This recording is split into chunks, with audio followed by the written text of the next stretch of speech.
Paham tak? Jadi yang anda debatkan dalam masalah pemaksaan, tidak boleh memaksakan agama sehingga berkonotasi akan membenarkan ISIS. Kalau ISIS yang sarungan saya benarkan, ISIS praktis. Nah, ya, ISIS praktis gak katoan gitu. Tapi kalau kamu membenarkan menyalahkan ISIS, ya tinggal menyalahkannya di mana. Kalau menyalahkan di sana ya akan dibunuh kamu. Ucapan yang paling enak, ya.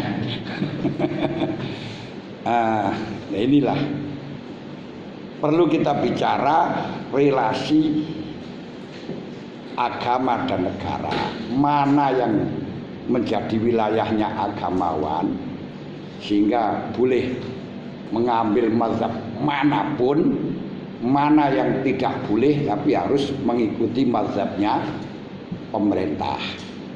Ini yang harus Anda pahami.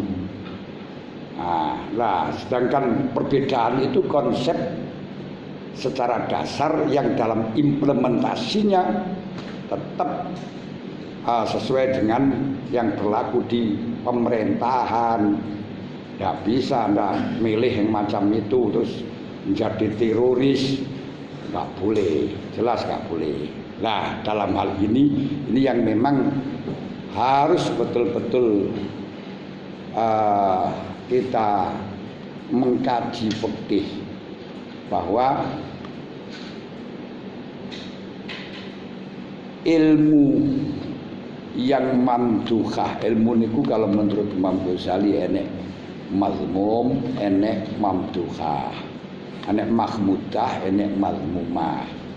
Yang mahmudah itu ada usul, ada furu', ada muqaddimah, ada mutammimat. Mutammimat yaitu ada 4 macam berarti. Usul berdasarkan Al-Quran, hadis, ijma'ul ummah, asarus sahabah, ijma' min haitsu annahu yadullu ala sunnah iku adalah aslun.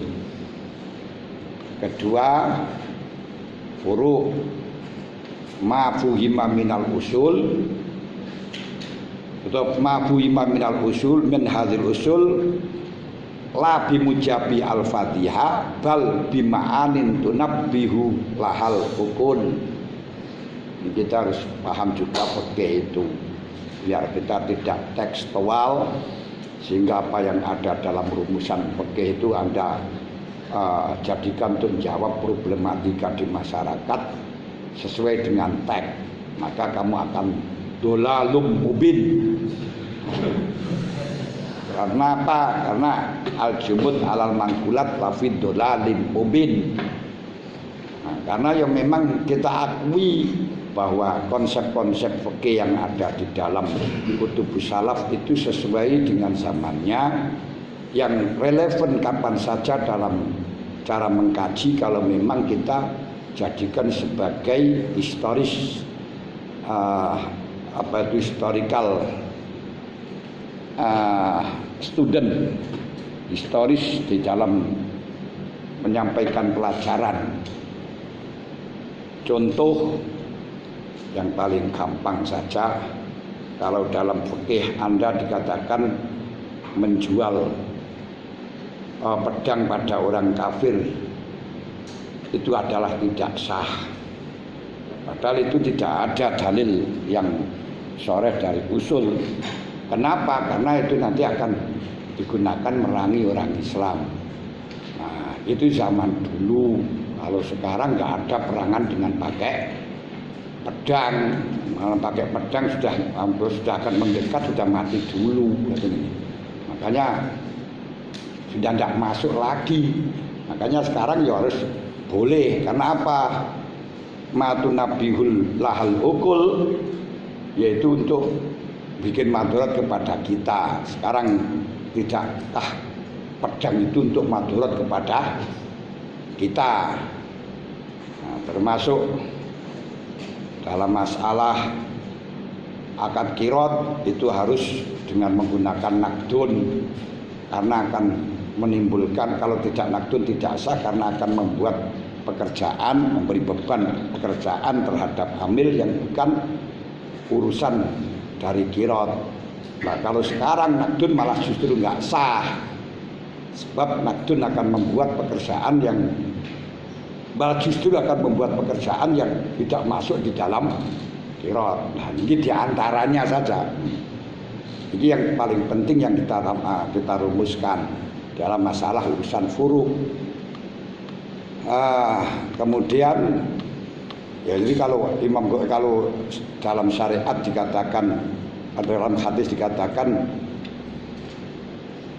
jangan menghukumi dalam keadaan ghadban, jangan diartikan letterlek dengan masalah ghadban, tapi karena galaunya pikiran yang sehingga kenapa ghadban tidak boleh, karena galau, kalau galau akan tidak terjadi adil.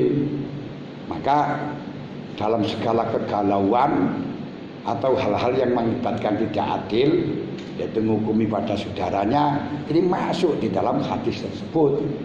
Ini yang dimaksud nabihu lahal ukul. Tidak bagaimana imamin hadil usul la bimujabi al-fadhiha. Tidak hanya lafadznya menunjukkan ini, tidak, tapi kita ramu. Sedangkan matu nabil ukul tentu harus ada kurinah-kurinah yang memperkuat, mengarahkan dalam memahami akal. Sebab akal itu membutuhkan, akal itu bisa mengetahui kebenaran ketika mengumpulkan beberapa informasi dari khawasil khamsi. Makanya akal tidak bisa mendapatkan kebenaran yang hakiki. Yang mendapatkan kebenaran hakiki hanya Allah. Al-haqqu min rabbika fala takunanna minal mumtarin. Karena apa? Akal tidak, karena kebenaran nggak bisa dilihat oleh mata, nggak bisa dilihat oleh telinga, nggak bisa diucapkan dengan kata-kata. Tapi kebenaran itu hanya bisa dirasakan oleh hati. Allah bisa dirasakan oleh hati. Karenanya akal tidak mampu untuk mencari kebenaran yang hakiki, sebab akal itu hanya bisa tahu dengan cara informasi khawasil khamsi.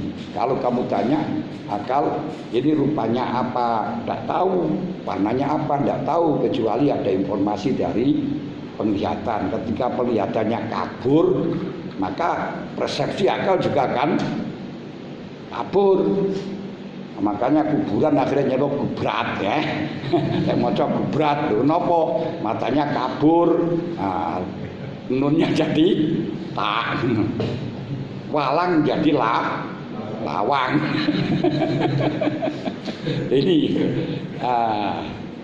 kemudian di dalam ini mendengarkan orang ini melecehkan agama atau tidak. Ini orang ngaji atau orang menyanyi juga nggak akan tahu kecuali informasi dari kata-kata. Sedangkan kata-kata itu tidak bisa dijadikan iktimat, karena kadang kata-kata itu meleset dari apa yang menjadi realita. Karena apa? Karena khobar, dalam khobar itu muhtamilun disikiwal kirbi khobar. Nah ini makanya akal nggak bisa mengetahui kebenarannya, sebab hanya berdasarkan informasi kevalitan. Nggak bisa secara hakiki. Nah, ini rasanya apa, baunya apa, ini baunya minyak wangi atau kentut, nggak bisa akal. Kecuali kalau hidung memberi, atau kalau penciuman memberi informasi. Ketika penciumannya masdud, nah, nggak bisa, dan lain sebagainya. Fakih semalam lanjutkan. Ini, lah fikih itu hanya sebatas akal. Nah, sedangkan akhirat itu nanti sebatas hati, dan itu urusannya akhirat. Kalau akhirat kita cukup dalam hati sajalah, nggak usah di dalam urusan lahir. Lahir itu kebenaran yang formal. Nah, kalau urusan formal harus lahir. Karena apa? Hati tidak tahu. Kita tidak bisa mengetahui hatinya orang lain. Benar. Nah, misalnya dalam formalnya pokok orang itu mengucapkan kalimat syahadat bisa selamatkan agamanya, bisa diselamatkan hartanya, bisa diselamatkan nyawanya. Tidak perlu kita akan meneliti apakah itu hanya berlindung dari pembunuhan, nggak bisa. Kenapa? Nah, sebab kita nggak tahu di dalamnya. Oleh karenanya Rasulullah SAW ketika mendapat laporan bahwa dari Usamah bin Zaid yang telah membunuh seorang yang membaca kalimat syahadat, nah, Rasulullah baro'ah. Rasul ini hanya berlindung ya Rasul. Jamnya kanjeng Nabi, ala syakokta qalbahu. Kenapa kamu tidak membuka hatinya yang sehingga kemudian kamu tahu ternyata pedang tidak bisa membuka hati, fikih juga tidak bisa membuka hati, akal tidak bisa membuka hati, hanya bisa memberi isyarah akan bisa dikuasai nyawanya, dikuasai hartanya, tapi dengan mengucapkan 2 kalimat syahadat ini akan bisa akan diselamatkan. Tapi kalau urusan akhirat, enggak. Urusan akhirat itu harus kembalinya adalah anwarul qulub wa asraruha wa ikhlasuha. Ini yang perlu kita pahami. Makanya untuk din yang urusan din agama yang formalnya apa? Akhirat. Kalau akhirat itu enggak perlu kita fanatik di dalam masalah formal. Dan lalu karena fikih ini adalah hanya formalitas, maka fikih niku hanya mengatur dalam urusan agama, urusan dunia. Sebab fikih sebab fikih itu hanya mengurus di dalam masalah urusan dunia. Ini kira dijelasno. Kenapa manusia dijadikan dari tanah jadi terus menjadi darah, menjadi pejuh dan kemudian turun di dunia, setelahnya di dunia terus kubur. Lah, fikih ini hanya waktu di dunia ini kita hanya itu saja. Lah, fikih ini aku hanya urusan dunia. Akan bisa menjadi akhirat tidak dengan secara langsung tapi dengan sarana di dunia. Kenapa? Karena ad-dunya mazratul akhirah. Itu pun bagi orang yang menjadikan dunia sebagai mazra'ah, sebagai sarana, tidak menjadi tempat singgah selamanya. Kalau tinggal selamanya, ya akhirnya agama dipolitisasi gitu lah. Nah, karena fikih ini urusannya adalah urusan dunia, moko fikih niku yang bagaimana kita bisa mengatur di dunia ini podo selamat. Mek selamat ini dunia tok, bukan urusan selamat akhirat. Selamat di dunia, bukan urusan selamat akhirat. Loh, kok sholat gak apa? Sholat itu urusan fikih hanya selamat di dunia doang. Bagaimana kalau di situ sholat mulai sudah menetapi syurut wal arkan, walaupun di dalam melaksanakannya akalnya ke mana-mana sampai bal-balan, Daud, matun, asalkan dalam takbirnya itu hadir sudah cukup. Tapi urusan akhirat tetap gak cukup. Innallaha la yakbaru min sholati ahadikum sudusahu wala usurahu wa innama yataqabbalu ma yataqalu minhu. Hanya itu saja urusannya. Puasa pokoknya penting. Kulu wasrobu hatta yatabayyana lakumul khaytul abyadu minal khaytil aswadi minal fajr summa atimu syama ilal lail. Entah itu makan malamnya banyak, sahurnya banyak, apalagi dia itu menggunjing orang dan sebagainya, pakai sah muskitun lil qada. Di akhirat kamin syaimin laisa lahu min syamihi ilal ju'. Pantas kita bedakan. Urusan fikih ini urusan dunia, tok selamatin di dunia. Berarti kalau di situ kita bicarakan selamatin di dunia, ya urusannya sama-sama selamat di dunia, bukan masalah urusan dosa di akhirat murah. Di akhirat tetap anwarul qulub wa asraruha. Wah, asrarunya bagaimana? Poso niku sirinya wanahan nafsa anil hawa, bukan Lha ngoten lho, salat niku sirinya yaiku hudurul qalbi wa khudu'uhu ila Allah, khuduruhu. Ini ada 6 hal niku disebutkan di dalam Imam Ghazali termasuk Fahmul Ma'ani, Tadaburul Ma'ani, khudur, kemudian apa itu namanya? Khaya, khauf, haibah, itu untuk akhirat. Enggak, hanya yusanu al-khusu wal khudu gitu saja. Nah, tambahan. Kenapa sing urusan dunia niku salate tok lho. Nah, makanya kita kembalikan lek salat tok untuk menyelamatkan dalam negara yang tidak mengurusi urusan salat dalam penyelamatan, ya gak usah ngurusi masalah urusan salat begitu saja. Kenapa kita paksakan? Paham enggak? Nah, bagaimana negara yang tidak mengurusi masalah salat dan lain sebagainya? Nah, ini nanti kita bicarakan di dalam masalah daruratus siasatul dunya wal siasatu alaqam bainad din wa daulah.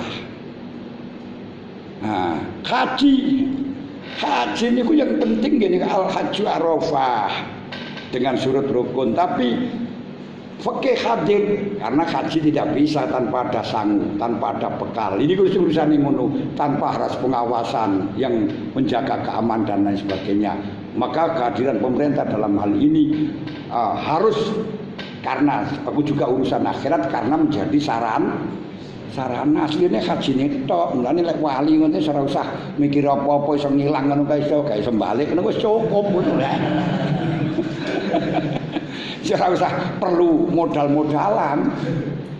Nah, niku ngomong ngoten. Oleh karenanya, yang paling penting di dalam makalah urusan dunia bahwa ini ditunjukkan oleh hadis musnad yang berbunyi la yuftin nas illa salasatun amirun au ma'murun au mutakallifun. Nah, ini satu, amir, yaitu pemerintah, sultan, imam, au makmur atau pengganti amir, seperti pengadilan agama, pengadilan negeri, pak polisi, kapolda, kapolres, kapolsek, ya gini kan ini. Terus di dhuwur pisan kapolri kan ya. Nah, itu urusannya makmur. Yang ketiga mutakallif, orang-orang yang untuk komentator, orang-orang yang ngaji dalam masalah urusan pemerintahan, dalam urusan apa, ini hanya mutakallif. Mutakallif itu untuk mempersulit diri, kamu ndak kanggo, ilmumu nggak dibutuhkan.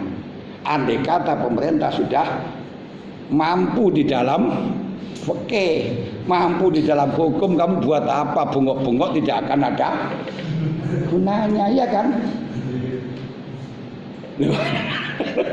Nah, mutakalim ini nanti akan berperan ketika pemerintahnya gak ahli di dalam urusan fikih. Kalau tidak ahli, buat apa butuh kamu? Tapi yang pas dia yang diundang-undangkan itu saja, itu yang harus diikuti. Kalau sudah diundang-undangkan semacam itu, akhirnya pondasinya omak genteng saponono abot enteng lakonon, paham? Lah, ini karenanya, iki karena telu niku urusane telu niku, berarti ana sing urusan akhirat, bahwa di dalam urusan dunia, selamatan di dunia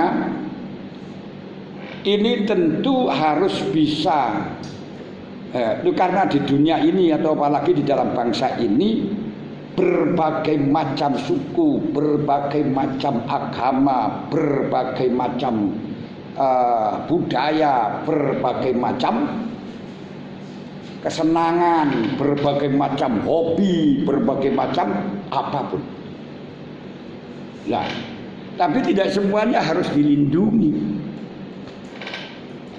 Tidak semuanya harus direspon.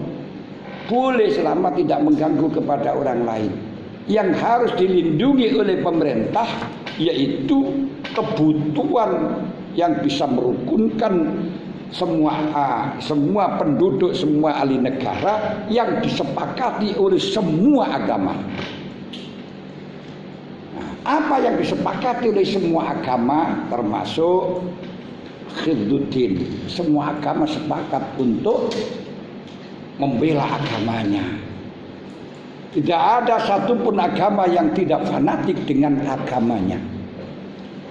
Makanya pemerintah, karena agama satu dengan yang lain kebutuhannya tidak berbeda, kebutuhannya berbeda, akidahnya berbeda dan lain sebagainya, tidak bisa ini untuk dibiarkan karena akan menjadi perlu hadirnya pemerintah menjadi nikot, titik temu yang menjembatani keduanya.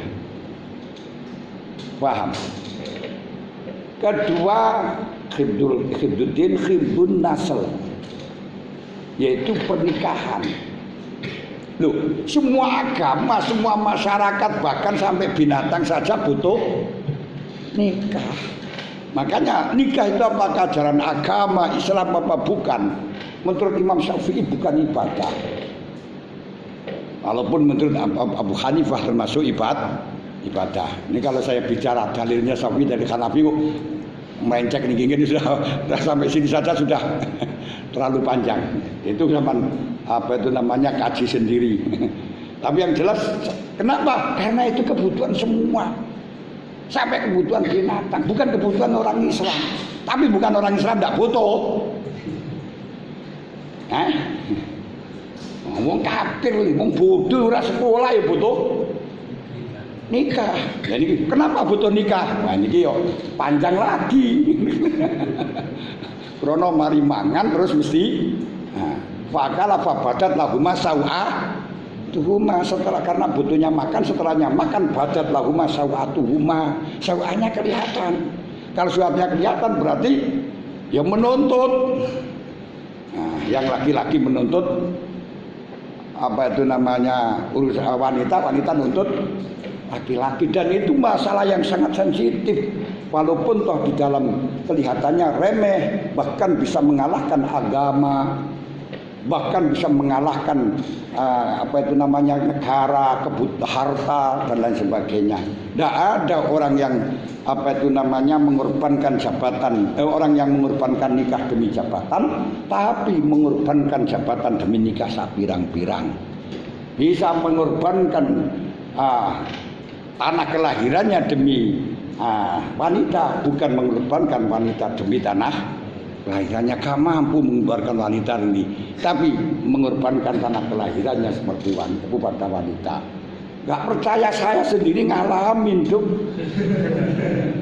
Saya itu dulu ketika dari ke pondok, para kiai, para sepuh, jangan sampai nanti kalau sudah selesai terus malah gak pulang nih.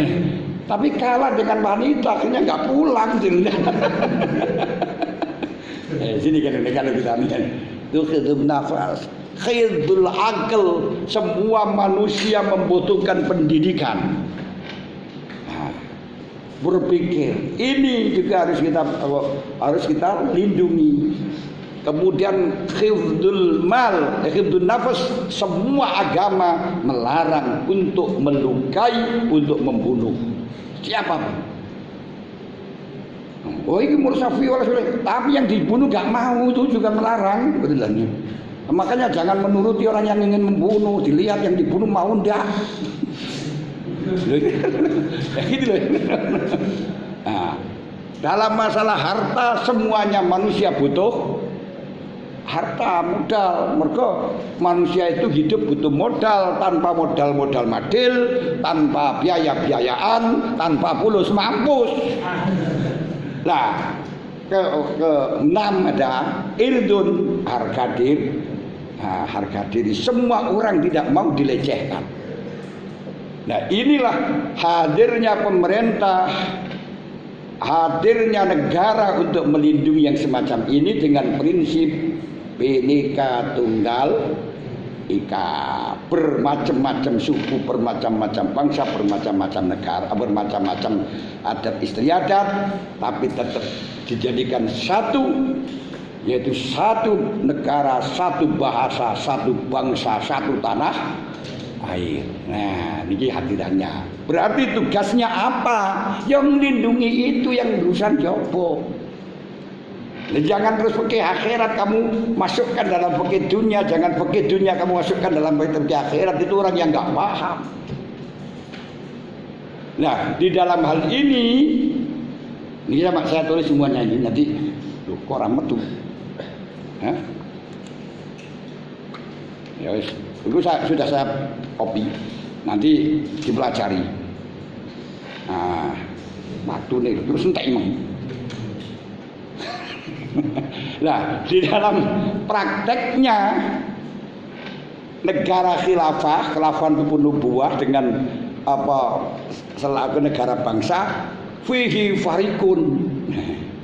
Konsepnya Syafi'i itu dalam negara khilafah. Jangan dipraktekkan di Indonesia. Lah khilafah apa? Negaraku khilafah nubuwah gitu.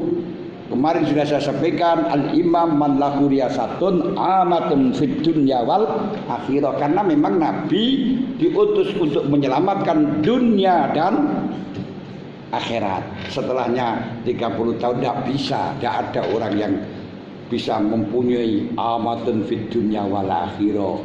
Tapi karena ada pemerintah, ada agama, yakni ada kiai, jangan sampai menjadi dua matahari.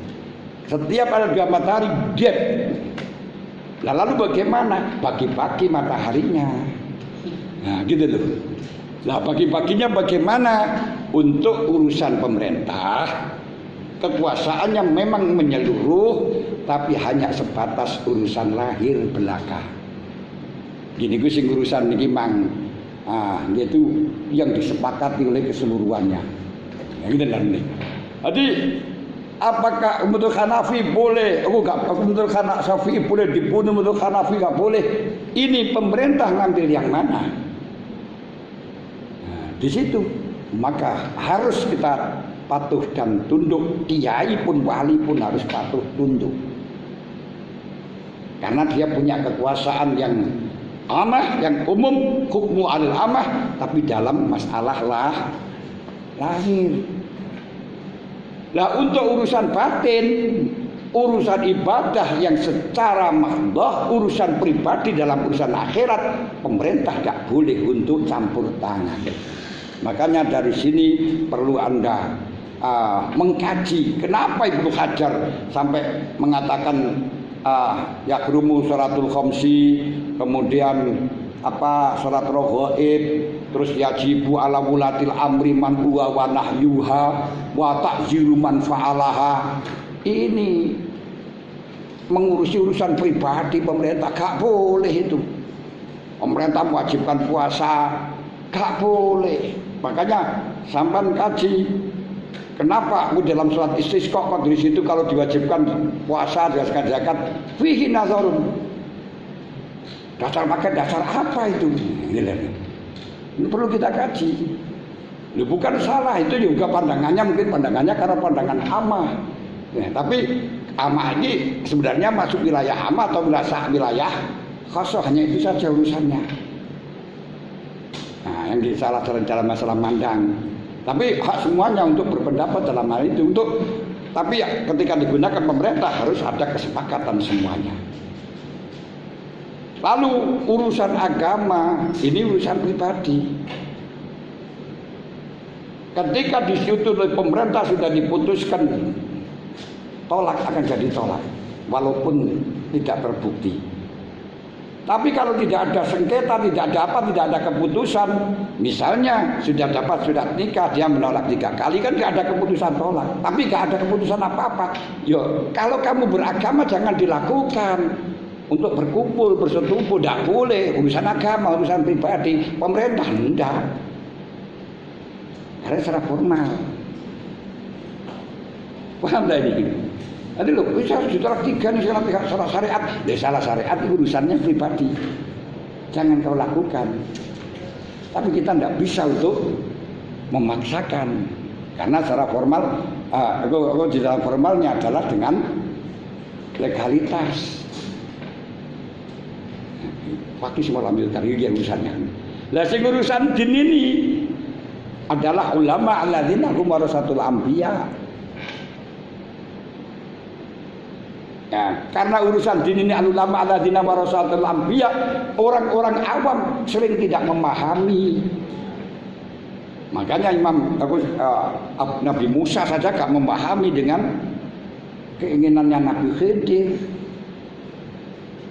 Nah, makanya di sini akhirnya ulama itu wilayahnya hanya kepada orang khusus, gak bisa menyeluruh dan dalam bidang khusus. Kenapa? Orang awam gak mampu.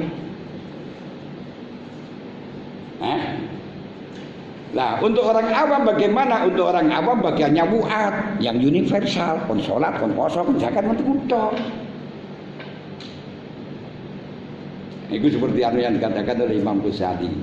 Wes. Berarti paham nggak ini? Iskali apa? Coba. Iya. Jadi kalau urusan agama sing urus akhirat, karena tadi itu fikih, ada urusan fikih, berarti urusan agama di dalam urusan lahir, ini formal pemerintahan. Tapi sing urusan akhiratnya itu urusan pribadi. Urusan fikih sholat lahirnya umpama negara khilafah untuk diarkan sholat, pokok syarat rukun cukup. Diselamatkan pokok syahadat. Lu akhir mulai syahadat terus selamat toh ora. Lalu bagaimana? Dilihat hatinya gimana itu pribadi. Pemerintah gak bisa ikut campur. Makanya menurut Imam Ghazali gak baca syahadat pun kalau karena kaslan iman insyaallah urusan akhirat. Walaupun di dunia gak aman. Kenapa gak formal? Paham enggak? Lihat demikian. Abu Thalib namanya Nabi berarti niku. Nah, makanya kalau itu saya nggak tahu masalah imannya Abu Thalib atau tidak.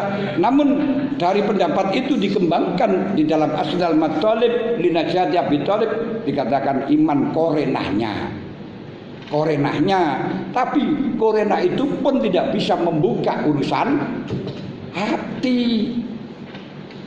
Ngerti? Lah urusan hatinya al-haqqu mir rabbika fala takunanna minal mumtarin. Ngoten lho.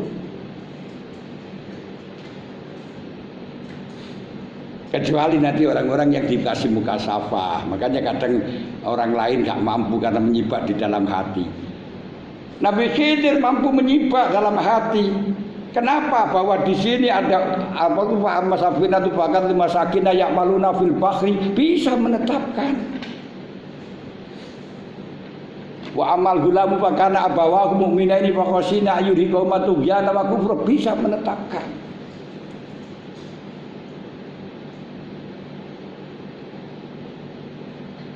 Paham? Nah, niki lho. Niki terus terang saya melihat kawan-kawan di dalam menganalogi mengembangkan fikih kebangsaan kok masih jauh dari target. Maaf. Yang ini apa ya, saya kurang gamblang ya, memang ya sudah memang kesalahan saya belum bisa untuk memberikan lahir niku mau kados misal ada pegatan versi pemerintah dan pegatan versi agama niku nanti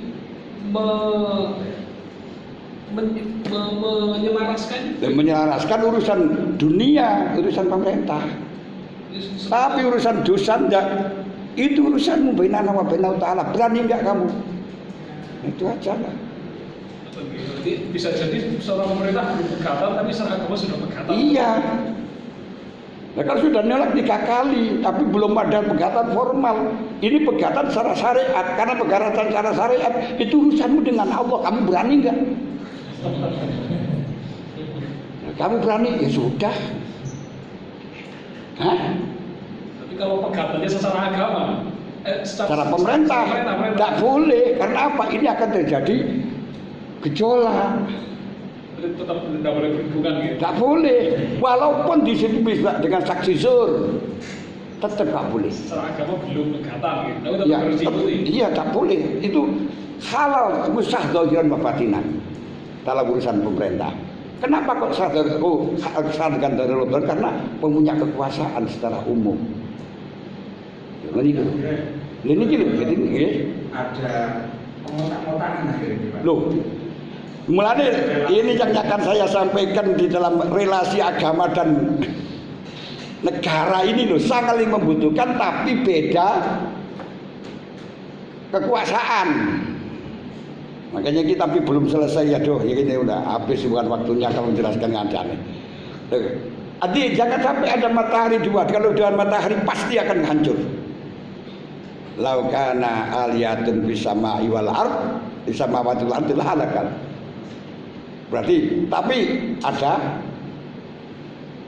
urusan kekuasaannya pemerintah, ada urusannya ulama. Nah ulama ini dalam urusan apa? Gitu. Dan pemerintah ulama itu urusannya dalam bidang apa? Walaupun dikatakan secara syariat yaitu al-murid tahta yadi syekh kal mayyit bainal ghasil, tapi dalam fikih kalau sampai ngambil harta dan sebagainya haram. Mengambil hartanya orang lain tanpa izin haram, harus dikembalikan.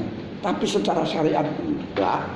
Laisa lalla ma kharajun wala alal maridi harajun wala ala anfusikum anta kullu min buyutikum au buyuti abaikum au buyuti ummahatikum au buyuti ikhwatikum au buyuti akhwatikum au buyuti amamikum au buyuti ammatikum au buyuti akhwalikum au buyuti khalatikum au ma malaktum mafatihah au sadiqikum wala junah alaikum man takulu jami'an au hatta.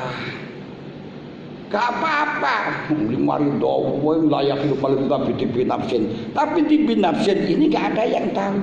Lah umpama tahu enggak masalah. Makanya Syekh Zainuddin Syekh Zainal Abidin tanya kepada fuqaha, halal enggak ngambil hartanya kawan dengan di sakunya tanpa izin? Haram. Lasta bisa dikin. Kamu bukan sodik. Kalau sodik halal au sodikikum. Karena apa? Sodik itu mayafrahu li farahika wa yakzanu li husnika. Kalau kamu gampang enggak senang cukup, aku ya senang kok cukup karena kamu senang. Nah gini ya. Kalau kamu tidak punya uang susah, aku ya susah aja kami. Nah makanya kalau seperti itu sekarang di dunia ini hampir di pondok saja tidak ada sodik, yang ada sohib.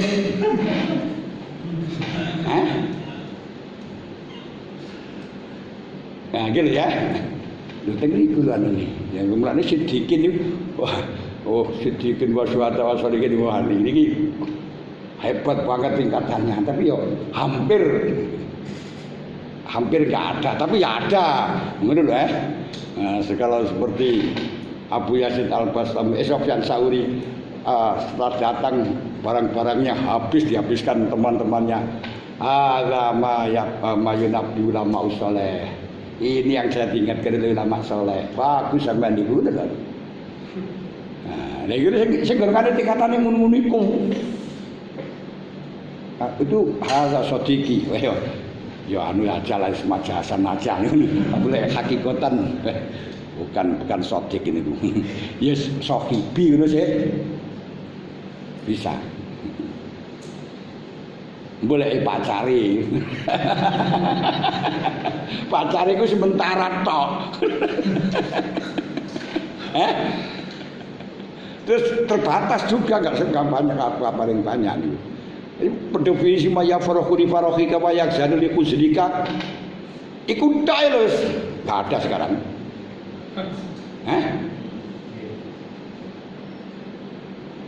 Mbok wong iki gak enak niku anunan. Hanya tinggal cerita. Mulane golongan ulama sufi ini tinggal cerita ngono. Habis waktu itu ya gimana ini ya? Sudah jam 3 kurang ini sudah 10 menit lagi sudah enteng sandi. Ya besok saya sampaikan, saya ulangi masalah daruriyatus siyasah, aku daruriyat, aku relasi agama dan negara. Tapi secara globalnya seperti itu. Wah, lambat bisa melakukan semacam itu, hebat. Sing paham dalam masalah urusan itu Gus Dur, saya akui fuqaha. Tapi beliau gak pernah menyampaikan dalil, implementasikan, menjelaskannya seperti ada Ahmadiyah dioper siap untuk membackup. Lu gila nih, orang yang gak paham itu gimana, kok malah membela? Loh, karena membela itu yang benar, bukan membela Ahmadiyahnya, mazlumnya. Bukan berarti kalau membela membenarkan ke Ahmadiyah. Oh, kiai sing nggak paham, hanya fikih sing satek, iki sesat, tidak melihat daripada yang lain. Gampangan ngeten wis. Ono wong sesat, ono wong ahli zina, bondone dicolong, sampean belani wong ahli zina. Iki belani ahli zina apa belani orang yang tertindas? Lho, iki lho. Orang itu sulit untuk membedakan semacam itu. Nah, makanya kepentingan agama dengan kepentingan nafsu sangat sedikit, sangat tipis. Katakan saja Sayyidina Ali karena wajah ketika akan membunuh ini secara akhir ya. Nah, ceritanya masalahnya panjang. Akan membunuh kepada orang kafir dan bertanya dia, padahal dia akan membunuh kepada Sayyidina Ali asalnya. Terus salahnya Sayyidina Ali ditanya, mana kaya Ali? Allah, jatuh pedangnya. Terus ganti Sayyidina Ali kan membunuh, ditanya, mana akah? Sayyidina Ali diludahi. Dia nggak jadi membunuh. Duh, ini loh wong arif. Ditanya kenapa kok nggak jadi membunuh saya? Kalau tadi itu karena memang perintah agama, tapi karena kalau meludahi sudah berbeda urusannya. Ini coba. Nah, karena kalau meludahi beda. Kalau sekarang ini mesti kalau ditanya bukan karena kamu musuh saya gitu. Padahal bukan musuh agama, padahal bukan agama. Diludahi kamu.